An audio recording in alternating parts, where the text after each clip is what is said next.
Welcome to V3 news. లక్ష్యం సమాజహితం. నేను కీర్తి. ముందుగా హెడ్లైన్స్.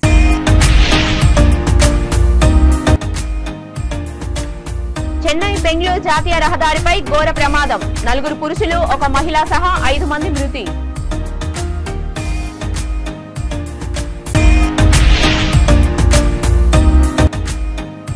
తెలుగు సాహిత్యానికి ఊపిరిలూదిన ఆంధ్ర భాషోద్ధారకుడు సిపి బ్రౌన్. బాపట్లలో సిపి బ్రౌన్ జయంతి సభలో కొనియాడిన రావూరి నరసింహవర్మ.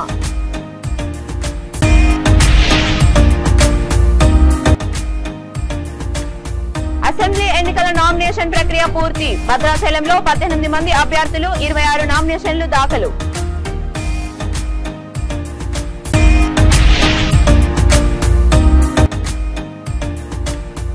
దొరల గడీల పాలన విముక్తి కోసమే నామినేషన్ స్పష్టం చేసిన డోర్నకల్ బీఎస్పీ అభ్యర్థి పార్వతీ రమేష్ నాయక్. ఇక డీటెయిల్స్ చూస్తే, చెన్నై బెంగళూరు జాతీయ రహదారిపై ప్రభుత్వ బస్సు, ప్రైవేట్ బస్సు ఢీకొన్న ఘటనలో 4 పురుషులు, 1 మహిళ సహా 5 మంది మృతి చెందారు. 40 మందికి పైగా గాయపడ్డారు. చెన్నై బెంగళూరు జాతీయ రహదారిపై వాణియంపాడి చెట్టి అప్పనూర్ జంక్షన్ ప్రాంతంలో బెంగళూరు నుంచి చెన్నై వెళ్తున్న ప్రభుత్వ బస్సు ఒక్కసారిగా అదుపు తప్పి ఎదురుగా చెన్నై నుంచి బెంగళూరు వస్తున్న ప్రైవేట్ లగ్జరీ బస్సును ఢీకొట్టింది. ఈ ప్రమాదంలో బస్సు డ్రైవర్ ఉలుద్దూర్ పేటకు చెందిన ఏవులమ్మలై, వాణియంబాడికి చెందిన మహమ్మద్ బైరోజ్, చిత్తూరు ప్రాంతానికి చెందిన అజిత్ కుమార్, చెన్నైకి చెందిన కృతిక అనే మహిళ సహా 5 మరణించారు. 40 మందికి పైగా తీవ్రంగా గాయపడగా ఇరుగు పొరుగు వారు వెంటనే వారిని రక్షించి వాణియంబాడి ప్రభుత్వ ఆసుపత్రికి తరలించారు. వాణియంబాడి రూరల్ పోలీసులు ఘటనపై విచారణ చేపట్టి ప్రమాదానికి గురైన బస్సును రోడ్డుపై నుంచి తొలగించి ట్రాఫిక్ క్లియర్ చేశారు.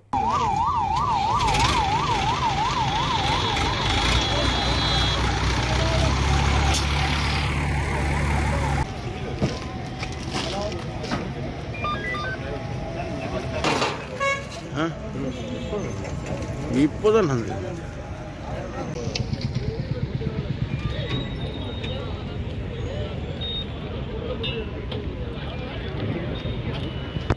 பேர் போடுப்பான் சொல்லுவான்.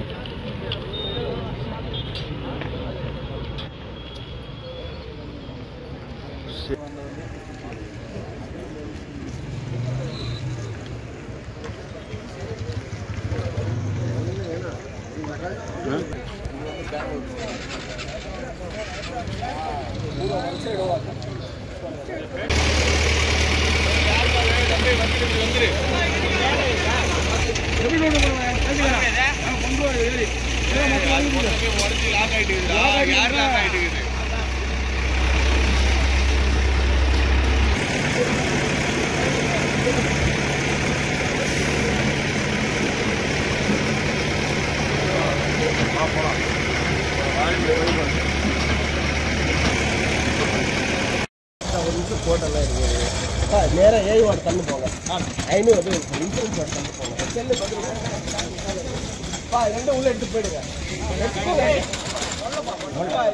எழுதியாச்சா பேரில் பத்தது.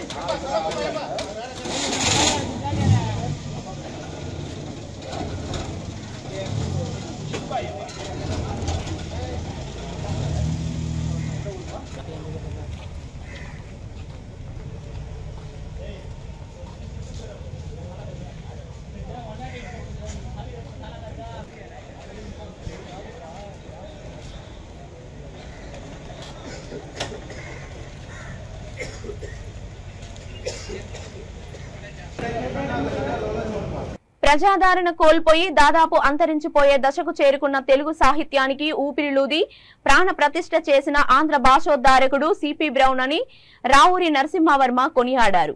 బాపట్ల జిల్లాలో సాహితీ భారతి ఆధ్వర్యంలో జరిగిన సిపి బ్రౌన్ 225వ జయంతి సభకు రావూరి నరసింహవర్మ అధ్యక్షత వహించారు. సిపి బ్రౌన్ తొలి తెలుగు శబ్దకోశాన్ని, వ్యాకరణాన్ని పరిష్కరించి ప్రచురించారని ప్రశంసించారు. ఆంధ్ర గిర్వాణ చందం, ఆంధ్ర మహాభారతం, శ్రీ మహద్భాగవతాన్ని కూడా తెలుగు భాషలో ప్రచురించారని రావూరి తెలిపారు. సిపి బ్రౌన్ కలకత్తాలో జన్మించారు. ఆయన తెలుగు పట్ల మక్కువ పంచుకుని ఆయనకున్న ఆస్తిని దాదాపు తెలుగు గ్రంథాన్ని తయారు చేయడానికే బ్రౌన్ ధర కంకణం కట్టుకున్నాడు. మృదుమధురమైన తెలుగు భాషను ఆయన అధ్యయనం చేసి తెలుగువారికి ఒక ప్రత్యేక బహుమతిని అందించిన బ్రౌన్ మహాశయుడు ఈరోజు మన మధ్య లేకపోయినా ఆయన ఇచ్చిన తెలుగు గ్రంథాన్ని, బ్రౌన్ తయారు చేసిన తెలుగు గ్రంథాన్ని ఈనాడు మనం చదువుతున్నాం. అనేక భాషలు, అటు అరబ్బీ, ఫారసీ, హిందుస్థానీ అనేక భాషలు నేర్చుకున్నాడు. పంతులుగా తెలుగు పండిట్టు నాషర్ ఒకతను, అతను కోదండరామ్ గారు, గరగపూడి కోదండరామ్ గారు, ఆయన బాగా పరిచయం అయ్యి తెలుగు భాషలో అతనికి ప్రావీణ్యత బాగా సంపాదించేట్టుగా అతను చేయడం జరిగింది. ఆయన డబ్బు, ఆయన ఉద్యోగం చేస్తూ వచ్చిన ధనానంతా కూడా మన భారతీయులు, అంటే మన ఆంధ్ర వాళ్ళకి కానివ్వండి, భారతీయులకు కానివ్వండి, ఈ గ్రంథాల రూపేణ ఆ గ్రంథ రూపాయలు ఎంతో డబ్బు వెచ్చించి మన సాహిత్యాన్ని నిలబెట్టినటువంటి మహనీయుడు మన టిపి బోరున్ గారు. భాష అభ్యున్నతికి పాటుపడ్డ విదేశస్తుల్లో చార్లెస్ ఫిలిప్ బ్రౌన్ గారు ప్రముఖులు. వేమన గారు ఎప్పుడో మరుగున పడిపోయారు. వేమన గారిని తెలుగు జాతి మర్చిపోయింది.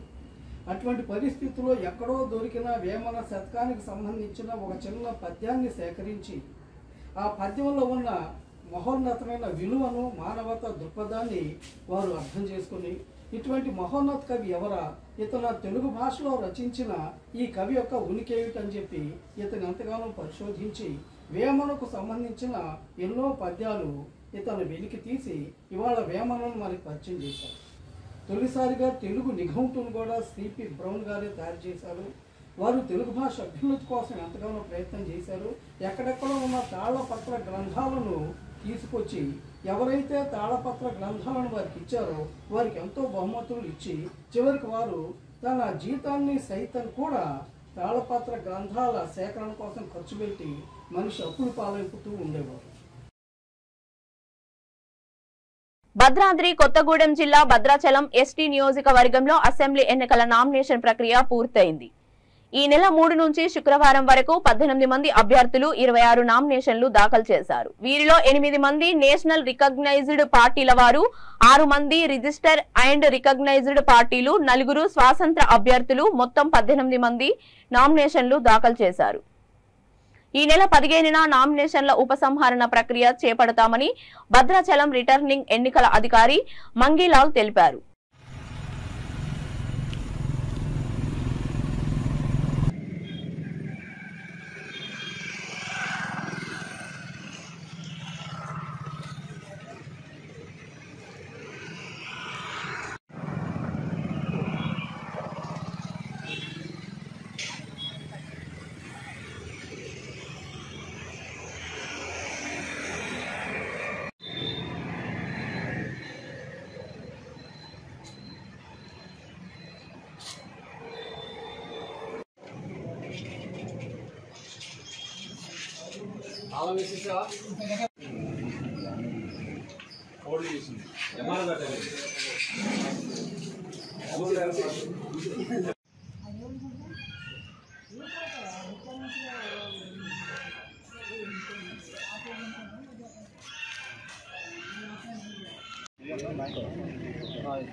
చిన్నగా నడుచుకుంటూ రండి అన్నా.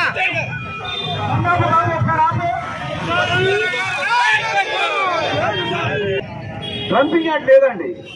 ఎక్కడో గోదావరి పక్కన కరకట కట్టి అక్కడ డంపింగ్ యాడ్ చేసేసి అక్కడ తగలు పెడుతున్నారు. ఆ వాసనకి తప్పనిగా ప్రజానికం, దేవుడి గుడికి వచ్చే ప్రజానికం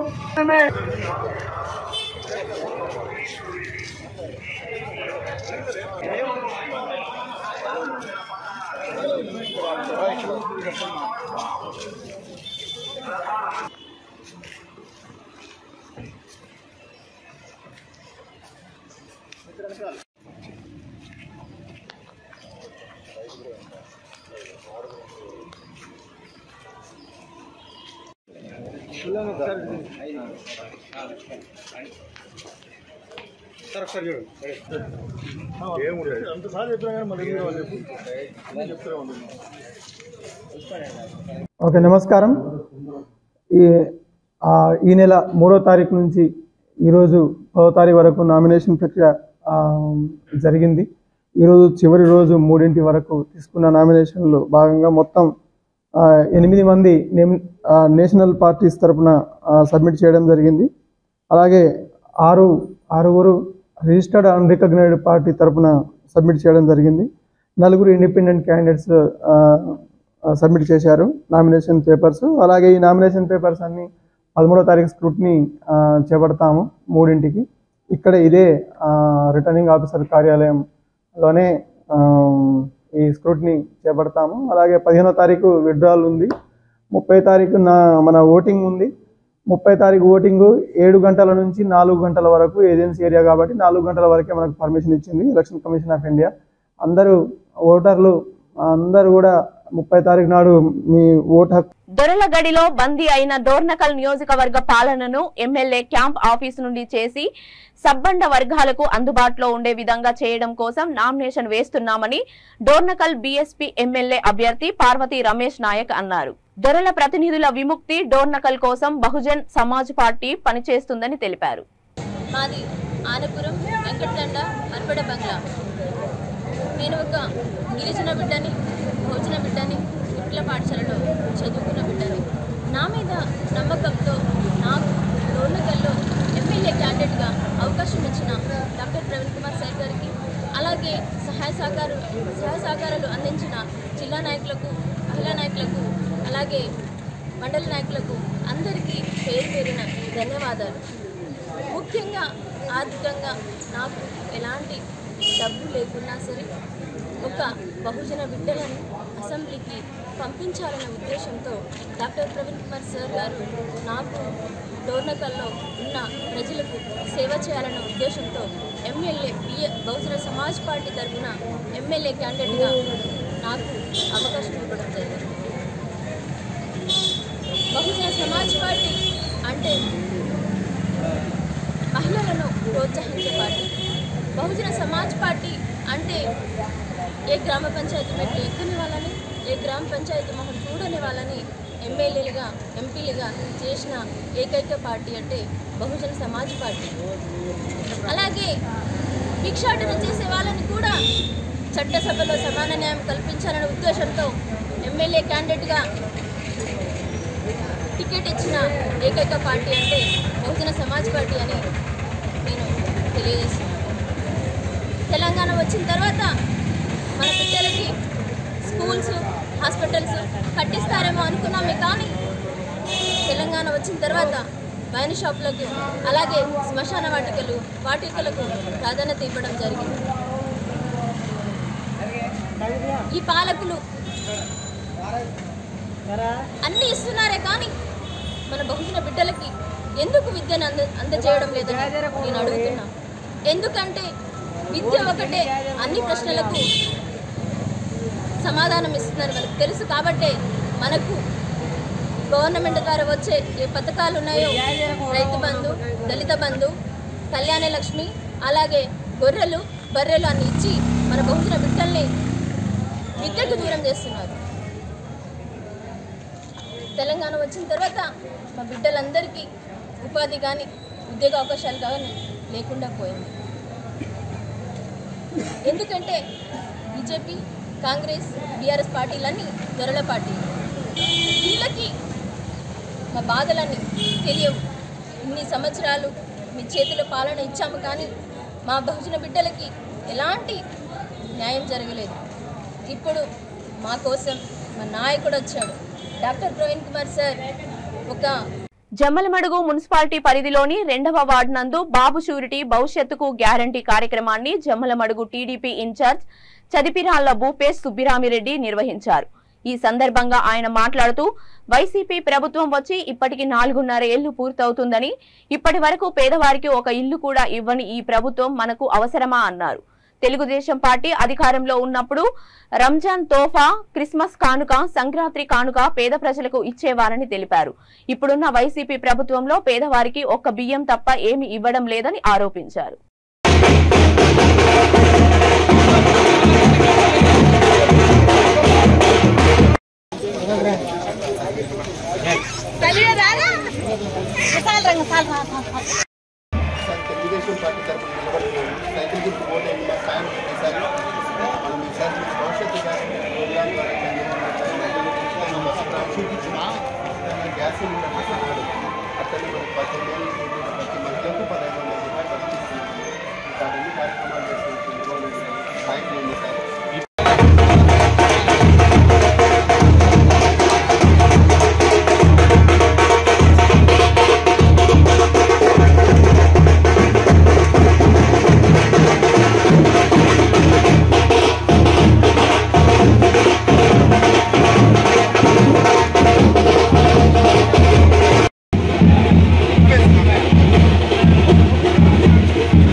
అనంతపురంలోని వైకొత్తపల్లికి చెందిన ఎరుకుల తిరుపాల్ అన్న కుమారుడు ఎర్రిస్వామికి చెందిన పొలాన్ని కొంతమంది దౌర్జన్యం చేసి మోసం చేస్తుండగా వారికి పోలీసులు వత్తాసు పలుకుతున్నారు.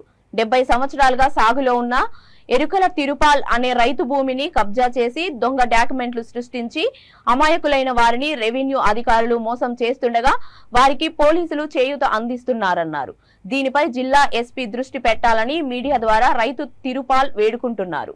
జిల్లా అధికారులు కలెక్టర్లు కానీ ఎస్పీ గారు కానీ దయచేసి మా గురించి మా పేదోళ్ళ గురించి దయచేసి మీరు కనుకరించి న్యాయం చేయవలసిందిగా కోరుతున్నాం. జిల్లా అధికారులు కలెక్టర్లు కానీ ఎస్పీ గారు కానీ దయచేసి మా గురించి మా పేదోళ్ళ గురించి దయచేసి మీరు కనుకరించి న్యాయం చేయవలసిందిగా కోరుతున్నాం.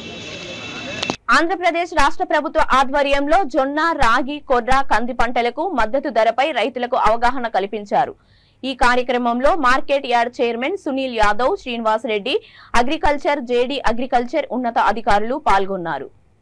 ఈ చిరుధాన్యాల గిట్టుబాటు ధర మీద సమీక్ష అవసరం గారికి ఆల్రెడీ మా పత్తి కొనుగోలుకి మనం ఒకసారి మేడం అదే పాత పత్తి కావాలని మీరు ఒకసారి దాని మీద దృష్టి పెట్టి ఖచ్చితంగా మాకు పాత పత్తితో పాటే తీసుకుంటే మేము వీళ్ళ నుంచి తట్టుకోగలము. లేకపోతే కొత్త పత్తి అంటే ఇంకా రాలేదు, పంట కూడా పండలేదు సరిగా, అది అందరికీ తెలిసిన విషయమే. మీరు ఆ విషయం మీద గట్టిగా మేము ఎమ్మెల్యే గారు కూడా చెప్పినాం, ఆ విషయము మీ దృష్టికి ఆల్రెడీ వచ్చింది. ఈ సభా వేదిక నుంచి మరొకసారి ఆ విషయాన్ని పాత పత్తిని కూడా కొనుగోలు చేసే విధంగా చెప్పాలా మేడం? నాకు తెలిసి తక్కువే పండింది మేడం. కాబట్టి మీ రేట్ కూడా కొద్దిగా ఫస్ట్ టైం అంటే 2 years బ్యాక్ నాకు తెలిసి 5,700 ఎంపీ ఉన్నట్టు మేడం. ఇప్పుడు దిగుబడి కూడా చాలా తక్కువ ఉంది కాబట్టి మీరు రేటు దాన్ని సవరణ చేసి మంచి రేటు ఇప్పియాలని కోరుకుంటున్నాం మేడం. అలాగే రైతన్నలు చెప్పాల్సి వస్తుంది, ఈ రాగులు, కందులు, కొర్రలు బయట రేట్ అయితే నాకైతే తెలియదు. మరి ఆ రేటు వీళ్ళు ఇచ్చే రేటు ఏమన్నా, ఇప్పుడు అన్న వచ్చి మాట్లాడే జొన్నలు బయట 4-5 వేలు ఉందని వీళ్ళు వచ్చేసి 3,800, 3,200 మాత్రమే వస్తుంది. కాబట్టి ఆ రేట్లు కూడా కొద్దిగా మంచి రేటు ఇవ్వాలని మేడం గారిని, సార్ గారిని కోరుకుంటున్నాను. మీరు కూడా కొద్దిగా పంట అనేది ఆ తక్కువ వర్షపాతానికి పండేటివి మామూలుగా పంట మార్పిడి అంటారు కదా, ఆ రకంగా మాది చెనిక్కాయలు అనేది పూర్తిగా తగ్గిపోయింది. మా గుత్తి మండలం అంటే ఒకప్పుడు ఉత్త చెనిక్కాయలే వేస్తుండ్రి, ఇప్పుడు ఆ పరిస్థితి లేదు. లాస్ట్ ఇయర్, బిఫోర్ ఇయర్ వచ్చేసి కాటన్ వేసినారు.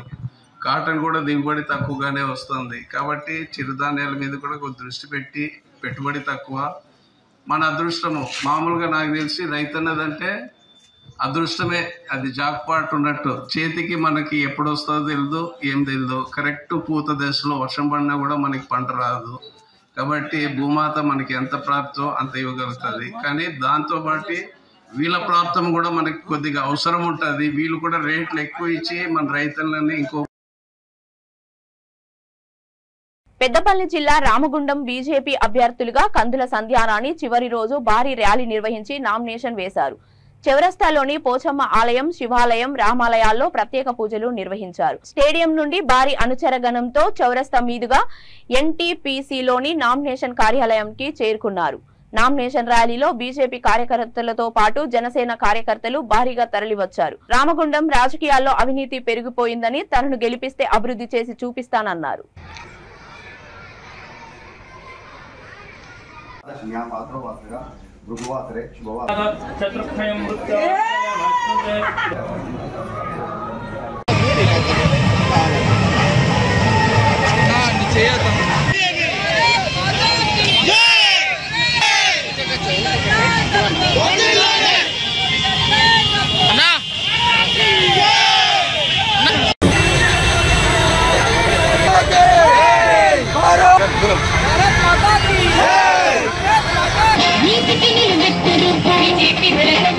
న్యాయానికి దారి చూపాలి.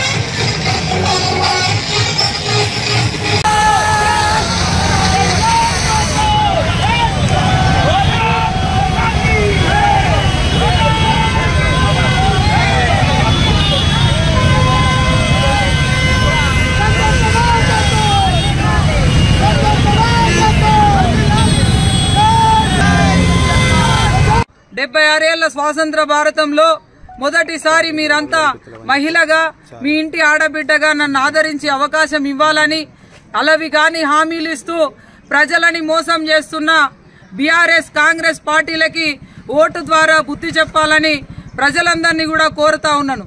ఎందుకు ఓటేయాలి, మీకు ఎలా వస్తున్నారు ప్రజల దగ్గరికి? ప్రజలారా గమనించండి. RFCL బాధితుల ఘోష వినబడట్లేదా? గతంలో 50 ఏళ్లు కదా మీకు అవకాశం ఇచ్చింది, మళ్ళా ఏం చేసిండ్రని ఎట్లా వస్తా ఉన్నారు ప్రజల దగ్గరికి కాంగ్రెస్ నాయకులారా అని ప్రతి ఒక్కరు కూడా నినదించాల్సిన అవసరం ఉంది, నిలదీయాల్సిన అవసరం ఉందని ఈ సందర్భంగా మనవి చేస్తూ, ముఖ్యంగా భారతీయ జనతా పార్టీ అనేకమైనటువంటి చారిత్రాత్మక నిర్ణయాలను తీసుకొని ఒక సాధారణ బీసీ బిడ్డకి రామగుండం నుంచి అవకాశం ఇచ్చింది. ఇవాళ కేవలం ప్రకటనలకే పరిమితమైన పార్టీలు ఎన్నడన్నా 33% రిజర్వేషన్ను మీరు అందజేయడానికి సాహసం చేసిండ్రా? కానీ వాళ్ళ భారతీయ జనతా పార్టీ 33% రిజర్వేషన్ ఇస్తూ చట్టసభలలో మహిళలు ఆత్మగౌరవంతో జీవించేటువంటి అవకాశాన్ని ఇచ్చింది. రామగుండం నుంచి సాధారణ మహిళగా నాకు అవకాశం ఇచ్చింది. అదొకటే కాదు, ఇవాళ బీసీ ముఖ్యమంత్రిని ప్రకటించిన ఘనత భారతీయ జనతా పార్టీది. ప్రజలారా అందరూ ఏకం కండి, ఈ అవినీతి పాలనని అంతమొందించండి. దేశం కోసం ధర్మం కోసం పనిచేస్తున్న భారతీయ జనతా పార్టీ మీ ఇంటి బిడ్డని కందుల సంధ్యారాణిని ఆదరించి అవకాశం ఇవ్వాలని ప్రజలందరినీ విన్నవించుకుంటా ఉన్నాను. ఈ రోజు పెద్ద ఎత్తున అన్ని వర్గాలు, కార్మికులు, అన్ని వర్గాలకు సంబంధించిన ప్రజలు, మహిళలు అందరితో పెద్ద ఎత్తున ఈరోజు నామినేషన్ని వేయడం జరుగుతూ ఉన్నది. మరి అన్ని వర్గాల ప్రజలు నన్ను ఆశీర్వదించడానికి రావడం నిజంగా కూడా నా పూర్వజన్మ సుకృతంగా నేను భావిస్తా ఉన్నాను. మీ అందరి రుణం తీర్చుకునే అవకాశం నాకు మహబూబాబాద్ జిల్లా మరిపేడ మండల కేంద్రంలో సామాజిక తెలంగాణ పొలిటికల్ ఫ్రంట్ రాష్ట్రీయ పరివర్తన్ మోర్చాలోని కుల సంఘాలు ప్రజా పార్టీ బలపరిచిన బహుజన్ ముక్తి పార్టీ అభ్యర్థి గుగులోతు రవీందర్ నాయక్ ఎన్నికల రిటర్నింగ్ అధికారికి నామినేషన్ పత్రాలు అందజేశారు. అనంతరం మీడియా సమావేశంలో ఆయన మాట్లాడుతూ అన్ని కులాలకు 100% రిజర్వేషన్లు అన్ని రంగాల్లో అమలు చేస్తామన్నారు.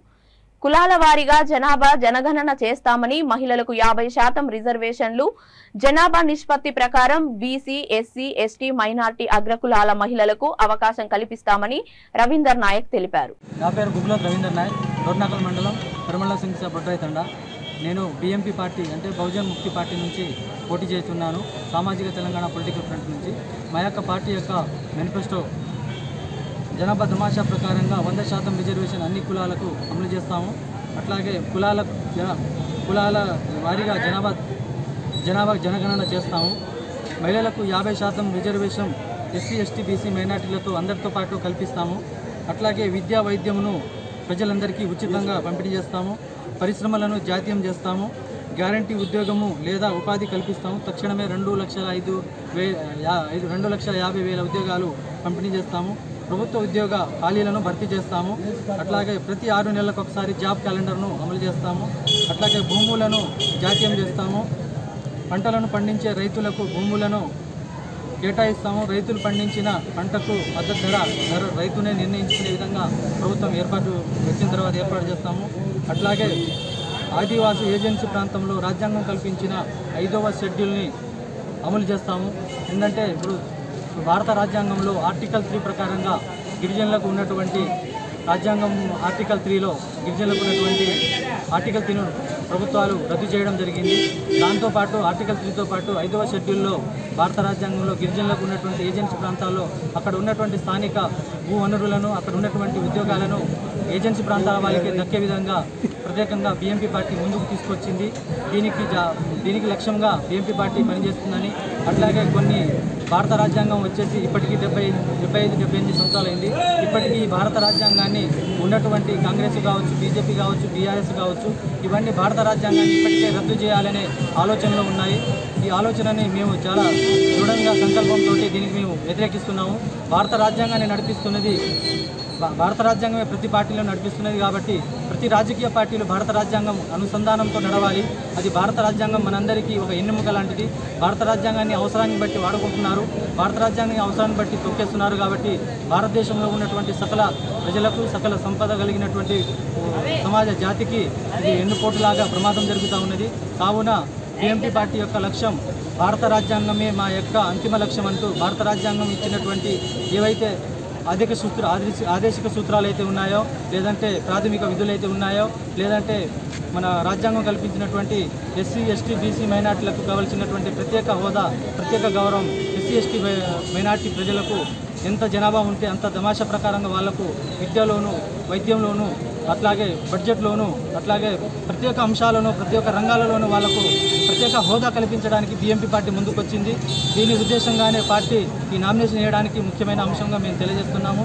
అట్లాగే ఈ మిగతా పార్టీలు ఏవైతే ఉన్నాయో, అధికారంలో వచ్చిన పార్టీలు. బులెటిన్ ముగించే ముందు హెడ్లైన్స్ మరొకసారి.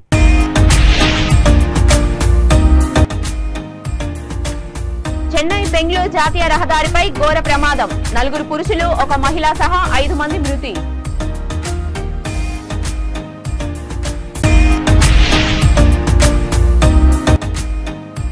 తెలుగు సాహిత్యానికి ఊపిరిలూదిన ఆంధ్ర భాషోద్ధారకుడు సిపి బ్రౌన్. బాపట్లలో సిపి బ్రౌన్ జయంతి సభలో కొనియాడిన రావురి నరసింహవర్మ.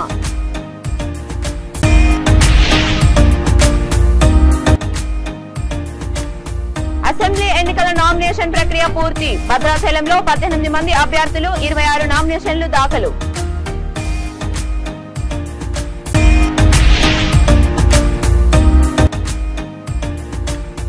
దొరల గడీల పాలన విముక్తి కోసమే నామినేషన్ స్పష్టం చేసిన డోర్నకల్ బీఎస్పీ అభ్యర్థి పార్వతీ రమేష్ నాయక్. ఇవి ఇప్పటి వరకు ఉన్న బులెటిన్స్. మరిన్ని బులెటిన్స్ కోసం చూస్తూనే ఉండండి V3 న్యూస్. లక్ష్యం సమాజహితం.